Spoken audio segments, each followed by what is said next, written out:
இயேசு கிறிஸ்துவின் இனிதான நாமத்தினாலே என்னுடைய வாழ்த்துதலை மிகுந்த மகிழ்ச்சியோடு தெரிவித்துக் கொள்கிறேன்.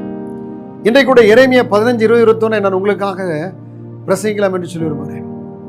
உன்னை இந்த ஜனத்துக்கு எதிரே அரணான வெண்கல அலங்கமாய் மாற்றுவேன். உன்னோடு யுத்தம் செய்ய விரும்பார்கள், ஆனால் உன்னை மேற்கொள்ள மாட்டார்கள். நான் உன்னோடு இருக்கிறேன். ஹல்லேலூயா. கர்த்தர் சொல்றாரு, எப்ப நான் உன்னோடு இருக்கிறேன், அதனால ஒருவன் உன்னை மேற்கொள்ள முடியாது.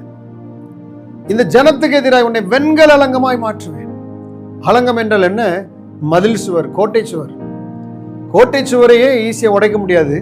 ஆனா ஆண்டவர் என்ன சொல்றாரு? வெண்கல அலங்கமாய். ஒவ்வொரு ஊழியக்காரனையும் ஆண்டவர் உருவாக்கி வெண்கல அலங்கமாய் மாற்றி விடுகிறார். என்னதான் பிசாசு மோதி பார்த்தாரும், என்னதான் மனுஷன் மோதி பார்த்தாரும், அவனை மேற்கொள்ளவே முடியாது. ஏனென்றால் கர்த்தர் அவனோடு இருக்கிறார். வேதம் சொல்கிறது, பாதாளத்தின் வாசல்கள் சபையை மேற்கொள்ள முடியாது. உனக்கு விரோதமாய் உருவாக்கப்படும் ஆயுதம் வாய்க்காதே போகும்.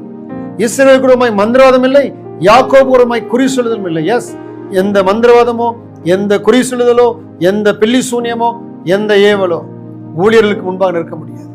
ஏனென்றால் ஆண்டவர் அவருடைய தீர்க்கதரிசிகளை, அவருடைய பிள்ளைகளை, ஊழியக்காரர்களை வெண்கல அலங்கமாய் வைத்திருக்கிறார். யாரெல்லாம் அங்க மோதிறாங்களோ அவங்க தான் கீழே விழுவாங்க. இது நின்று கொண்டே இருக்கும். ஏன்னா ஊழியக்காரங்க மேல ஒரு அபிஷேகம் இருக்கிறது.